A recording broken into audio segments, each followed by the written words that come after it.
Level 80 is right around the corner for a lot of players, and these are the top 10 characters that I think that you should be building up to level 80 first. And with me in this video, I got my buddy CubsFan Han to help me with it. And if you guys are ready to see which characters I am choosing, well, Cubs, tell them what to do, brother. Well, harder, nerds. ValleyFlyin.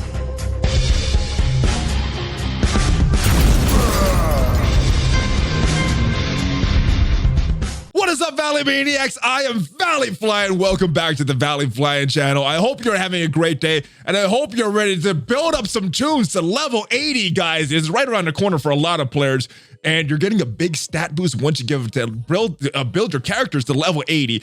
And these are who I am recommending to build up first. And I am joined by my buddy CubsFan Han. Now, if this is your first time on the channel, make sure you hit that subscribe button. Make sure you hit that notification bell, guys. More great Marvel Strike Force content. And that bell will let you know every time a new video is uploaded. But Cubs, what is up, my brother? How are you doing? Dude, I'm ready to spend all of my gold, all 1 million of it. Ooh. What that's for like half, what is it, half a level? You get 1 million, we get you half a level? Yeah, I don't know where everyone's getting all this gold, but yeah, this is why we need these videos, because we got to make all the upgrades count. Very efficient. Now we did this video on your channel. We didn't tell each other beforehand. I just said top 10, level first, without a lot of parameters. Now we did something a little different, and this is the first time that you're seeing my list. Now, I did something a little different than you.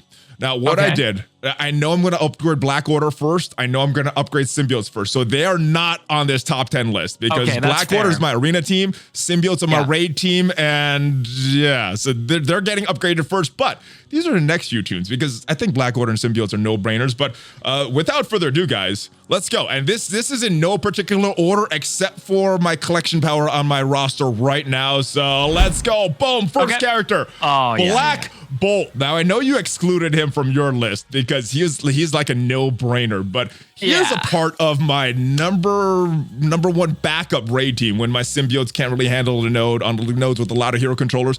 Plus, when my symbiotes, I've been autoing with them and they don't have their cooldown set up, Black Bolt and his partner in crime are very, very good cohorts to come into this the levels and help the symbiotes with that team. And I'm taking out Venom and I'm taking out Scream.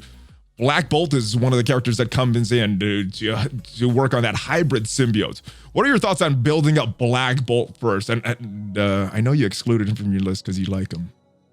Well, I excluded him from my list because I felt like he was too obvious. So, which you've done with Black Order and Symbiote, so right back at you. But yeah, I mean, Black Bolt's a given. If you've got him, you're going to want to level him up ASAP. The biggest reason I want to level him up is for raids because he just does some absolute destruction in those raids. All of the extra hits he gets when characters fall into the red are super useful. And I'm still working on my Dark Dimension 3. I'm a little bit late, I know. And that AoE is extremely valuable in Dark Dimension, doing as much damage as possible to as many characters as possible. Very good. And so, yeah, I mean, he's automatic. And I just got to call out because you threw a little bit of shade on my roster in my video. Where's your 7th star for Black Bolt? Buddy, I've had this thing for like a whole week. He doesn't show up in my store. It's out of my control, bro. You know what's funny is I've been so zeroed in on getting my symbiotes ready that I saw the 7th star for Black Bolt in my store and I was like, but it's not symbiotes. And then I thought, what am I thinking? It's Black Bolt. Buy that thing. Did you buy it? Yeah, I did. I've got 7 star. Yeah, I bought it. You did it. All right, so Black Bolt, no-brainer. Hard counter to the ULTRON. I'm not sure how hard of a counter, but he is a counter somewhat to Doom coming up. So we'll be seeing a lot more Dooms in the wild, and he has a very strong passive, especially with that burp. So helping a lot of different things with Black Bolt. All right, next character on the list is boom, Mr. Sinister, and I like the Mr. Sinister pick because kind of like I mentioned on your chat, it's a 2-for-1. Not only are you upgrading Mr. Sinister, you're upgrading his clone too. So you're kind of upgrading 2 characters when you upgrade Mr. Sinister. Now, I haven't gotten up to level 77 yet because he's not on a primary raid team or an arena team for me, but part of one of the best war defensive teams, and that is the Marauders, the Marauders. So what are your thoughts on Mr. Sinister? I love him. He's one of my favorite characters in the game. He's actually a really solid counter to Phoenix too. Being able to clone Phoenix when you're on offense is very nice. You can make that work, and you can just make people's lives miserable Just absolutely miserable in war. This is one of the best, if not the best, war defense in the game, other than obviously Black Order is going to be way up there as well. But you get a good, solid boosted Marauders team. Mr. Sinister at level 80. It's going to boost his whoever he clones. It's dirty, man. It's absolutely dirty. So he was on my list too. Well, spoilers. Oh, no, don't say spoilers. You guys got to go over to his. You guys got to go over to his channel, see what his top 10 is, and then come back here and let me know what is the best one. All right. So yeah, Mr. Sinister, and he's another future-proof character, guys, because I think that it doesn't matter what meta characters come to the game. If Mr. Sinister can clone him, he is still going to be part of the meta. So he's going to be in the meta for a while, in my opinion. Moving on, though, Dr. Octopus, another great 2-for-1 character. Yeah. So not only are you upgrading Dr. Octopus, you're also upgrading whatever summon he gets. Usually it's going to be Shocker, but yeah, I think he's a great character. He's great in PvP because he's a counter to Ebony Maw and a counter to Yo-Yo with those offense downs. You cannot offense down when Dr. Octopus is on the field. And he's the comeback kid. I've been down many matches with just a Dr. Octopus left, and then how did I win this? I have no idea. And Dr. Octopus is the key. So what are your thoughts on the good doctor?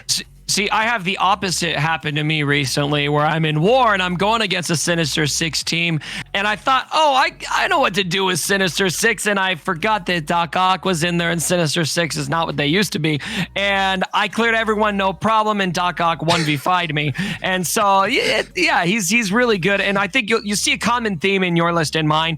We're really honing in on those 2-for-1 characters, and Doc Ock obviously being able to bring in whichever Sinister 6 character you don't have in your roster at the time. Very good, because they're going to be that much more beefy. I like them. All right, next character, Emma Frost, another great character, one of the best characters in the game. She has a very low cooldown cleanse, 3-turn cleanse. Her passive is very good, and just giving her more health, a little bit more damage is going to help her with a lot of stuff. So as you can see, I've already brought her up to level 77 because that is my current level. And as soon as I build up levels, she is one of the first that's getting that upgrade. After, of course, my Black Order and Symbiotes. What are your thoughts on Emma Frost, though?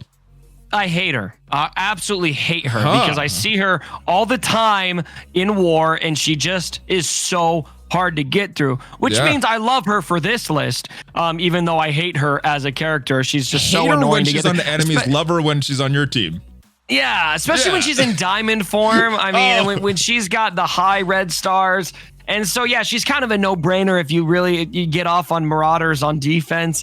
Level 80, Emma Frost is going to be a pain to burn through for everybody, even more so at level 80. So, yeah, I think she's one of the characters I would rank as almost a given, I think. Yeah, she's almost a no-brainer as well. So I got a couple of no-brainer characters, but hopefully it gets a little more interesting with my list. Let's move on. Yo-Yo is on the list. Yeah. Maybe a comeback. Just a character that I haven't heard people really mention for a while, but she's a character that I'm using every day along with Black Bolt in the raids, the Ultimate 7 raids as a backup if my symbiotes don't have their cooldown set up properly for that node. She comes in, offense downs, and that's going to help her focus. That's going to help her health. Her damage is probably still going to be bad, but giving her that focus to make sure that offense down gets applied to the enemies is very, very important, especially given how difficult the new Greek raid sliders are. So Yo-Yo, very, very valuable character, and just make sure you don't bring her in with any other protectors, because then she's not going to do all her tricks. Yeah, you want her for the offense down, and not to mention the ability energy that she can send over to Black Bolt to get him closer to his burp is very good to have as well. So yeah, I really like Yo-Yo. I didn't think about her for this list, and I see where you're going with that. And super annoying if you're someone that likes to play PvP, and if you're trying to get some of these real-time arena milestones, bringing her in, applying offense down to the rest of the characters can help, so you can get some of your objectives fulfilled a little better. So Yo-Yo is very valuable in multiple game modes. And PSA, if you're in live PvP and you see somebody with a low gear character that's for achievements, don't hit the character, okay? Let them get the abilities out. Let them do the achievements and get your win. I apologize. I'm just hitting auto, guys. If you're playing me, I'm just hitting auto. I'm not even paying attention. Don't be that guy. Don't be that guy. I can't tell you how many times I brought the AI. I had to bring in Squirrel Girl. I had to bring in Squirrel Girl or something, or other characters I just don't have leveled up. And don't put her in the middle. That is full blown. Don't put your valuable characters in the middle, guys, because anybody hitting auto that's who they're gonna target first. So put them on the ends or something. That's Bring my in Drax PSA or back. something, I guess too. But, all right, next character on the list is boom X23. Yes, we're talking about PvP, one of the best PvP characters, and I'm going hard on this character. Don't have her to level 77 yet, but all the T4s, building her up, probably going to get her to the level 4 class of the ISO 8s. Great character. Getting speed bar every time an enemy drops below 50% is big, and that's what makes that X-Force War offense combo work so well, especially with more damage on this special, more damage on this ultimate, and then the evades. It doesn't matter with the level for the evades, but this is a very strong move as well. So strong character, one of the best in the game, and part of the best war offense team in the game. Arguably the best war offense team in the game. What are your thoughts on her? We may or may not have talked about X-Force a little bit in my video, maybe. And I think they're one of the more underrated factions in the game. If you get this team up at good gear levels and up at good levels in general, get the good ISOs on them, etc., and they can beat a solid percentage of the teams in the game. And a big part of that is X23 because of the damage that she can put out. Like you said already, when enemies fall below 50% health, she's going to get a turn. It's just there's so much utility there and so much damage that can come out from her. And so yeah, I love the pick at level 80. Yeah, she's one of the characters that I'm building up because she's not just valuable on that X-Force team.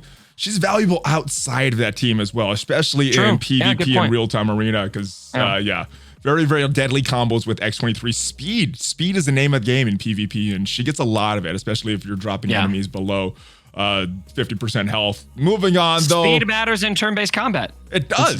Imagine that. Baron ZEMO. Oh, Baron ZEMO. We talked about PvP. This is one of the best picks in PvP. And when we're talking about normal PvP, he's probably going to get banned.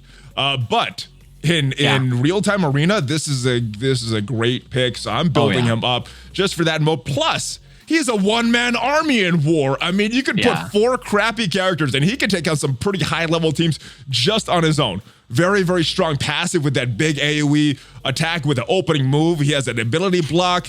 He can kill and avoid and get around death proof. He's just great character in war, in PvP, and I am building him up for that reason. What are your thoughts on ZEMO? I love it, and it makes me cry a little bit inside because I don't even have this character usable at all right now, and so I'm really jealous looking at your 4 red star, 5 yellow, almost 6-star. You're gonna get 6-star here pretty soon. It looks like just need a couple more milestones. Well, you could spend that $50 on the battle pass and get them now.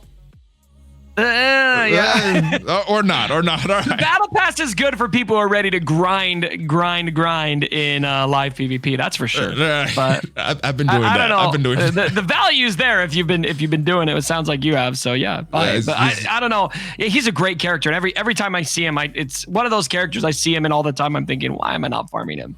Yeah. So. Well, because he's in the orb, so he is farmable. I was about to say he's not farmable, but yeah, according to Scopely definition, in orbs is farmable. So he's been farmable for a little while. He's farmable. Everybody's got money. It's farmable. Just buy more orbs. All right. Next character is ULTRON. This guy is so strong. This is interesting. I want to talk about this. Yes. I want to hear your take. All right. ULTRON is so strong that devs still do not want to give any red stars for him. That is how strong he is. And this is a character that is on my number 1 or my number 2 raid team after the symbiotes, along with Black Bolt, MINN-ERVA, Thanos, every Maw. And that is my backup raid team with a nodes in Ultimate 7.5 with a lot of hero controllers. He does very, very good. So primary focus should be arena or raids. ULTRON is raid. He gets the bump up. Now, I don't know how great he is in Dark Dimension because of his long cooldowns, but if you get his cooldown set, awesome character and can counter a lot of teams. He's on a lot of hybrid teams in war as well, which will allow you to punch up with other teams. So a lot of value, a lot of versatility. If you don't have Black Order in your shard, you can still use ULTRON in arena. So yeah, very versatile characters. What are your thoughts on ULTRON? It sounded like it's a little controversial pick for you.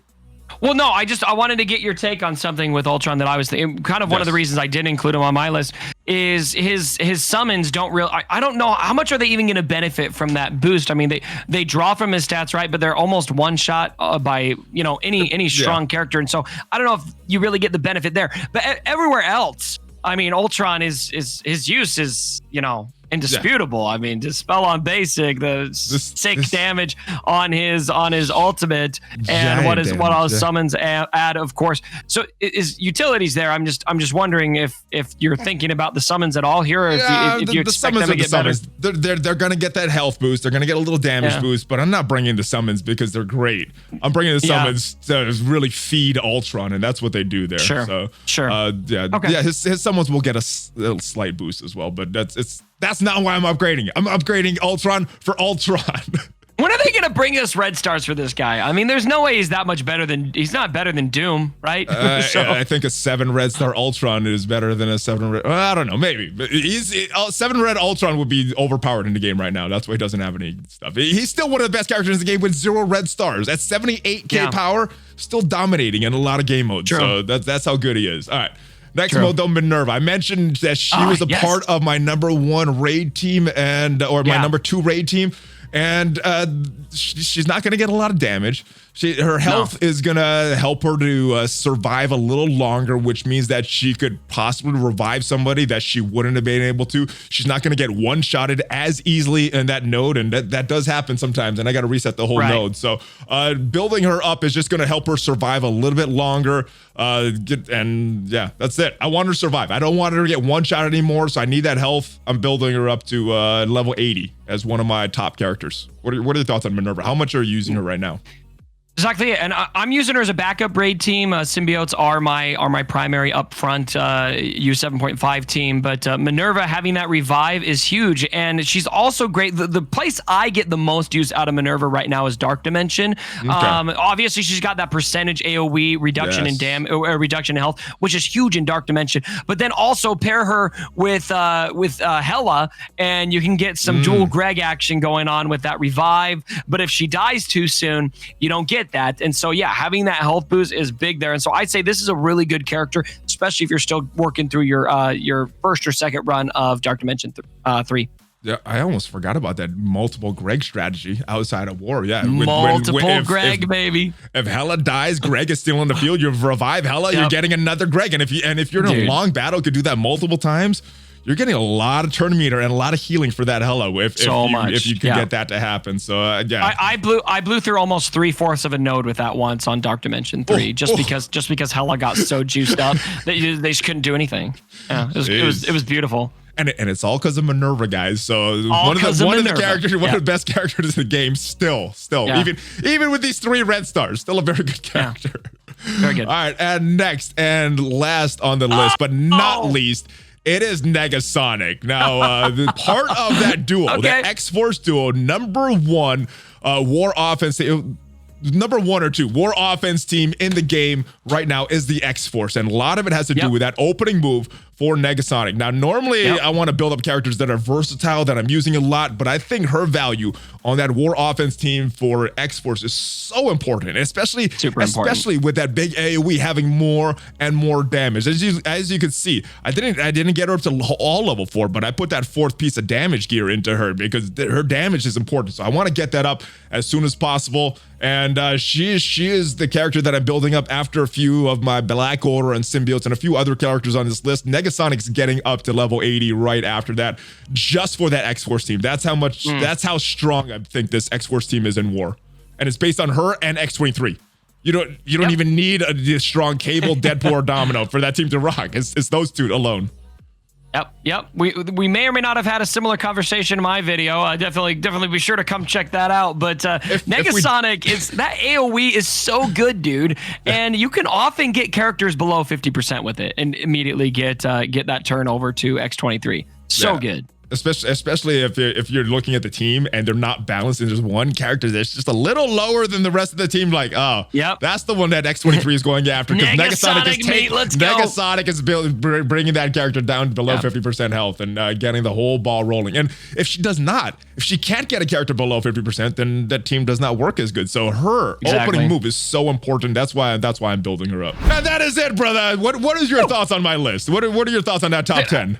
I like it. Obviously, I think it's interesting. We had a lot of the same logic for a lot of characters. We have some similar characters for similar reasons. And there's obviously some key differences there. So I like it. I think we came up with some pretty similar stuff, though. I like it as well. So the verdict goes to you guys. Go check out the list on this channel. Come back and let me know which list you like the best.